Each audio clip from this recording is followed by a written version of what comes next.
Hi, so yeah, I'm Eyal and I'm a web analyst. And what this means is I use data regarding what people do on a website in order to improve its performance.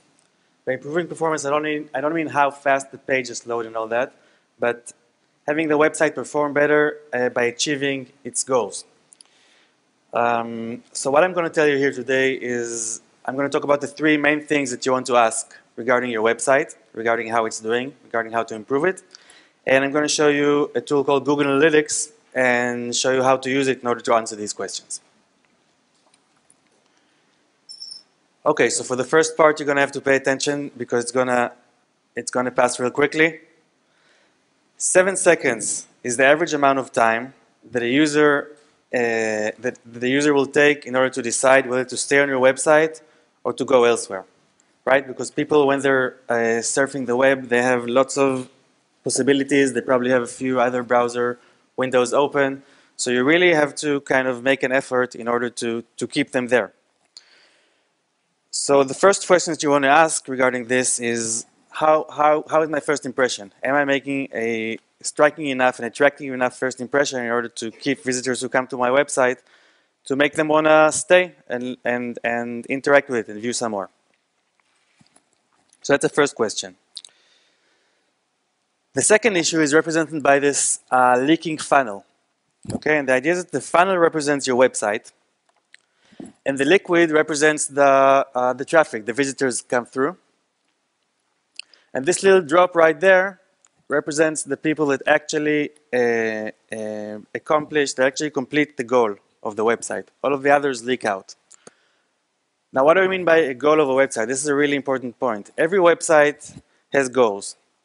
These are your goals, the goals of the website owners. That's what the website is there for. For instance, if it's an e-commerce website, the goal would obviously be to sell products, right? So as the website owner, your aim would be to increase the conversion rate, to make as many people out of all the traffic that comes in, to make as many of them actually follow through and complete the purchase. But even websites that don't sell products, they also have purposes. So websites of clinics, for instance, their purpose would be to help visitors make appointments or to find information instead of using their phone and contacting the clinic, or to connect by leaving their email and getting periodical newsletters, or joining your social network, or helping other users via forums, etc. Okay, so you have goals. The website has goals for visitors that come in, and the purpose is to make as many of them actually follow through and complete the goal rather than leak out. Okay, so what you want to ask yourself here is, where are the leaks? Okay, what are the weak points that make people leave your website instead of completing the goal? Because the idea is this, I mean, you spend so much time and effort and money sometimes in order to bring traffic to your website, okay? These are your marketing efforts, okay? What happens in the website, this is actually the sale, okay? Because the visitor is already in your website, he's in your store, and you want to close the sale. You want the visitor to complete the goal, okay? So if you're spending a lot of efforts in order to bring traffic to your website, but you're not closing the sale, the website doesn't convert, people are coming to your website but then leaking out, then really all of these marketing efforts are going to waste. And the third point is regarding exactly that. Regarding the different channels that you use in order to bring traffic to your website. So you have quite a few of them, right? It might be advertising in Google or Facebook, might be links to your website that you post on forums and blogs, might be your social media efforts, word of mouth, of course, okay? And you want to know which of these are actually bringing you quality traffic that's going to convert. Which of these initiatives, which of these efforts are efficient, are effective. They're going to improve your bottom line. And eventually the question that you want to ask is, what is my optimal marketing mix, okay? So how do I kind of distribute or allocate my efforts between the different channels that I use to bring traffic to my site? So now I'm going to talk about Google Analytics.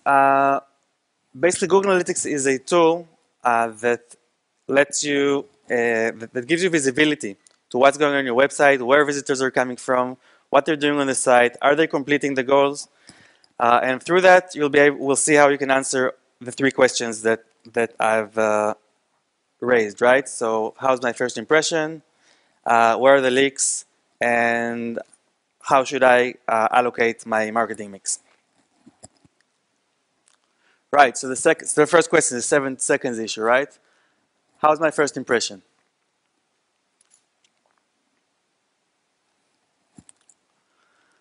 So basically the report that we're going to use to measure that is the bounce rate report.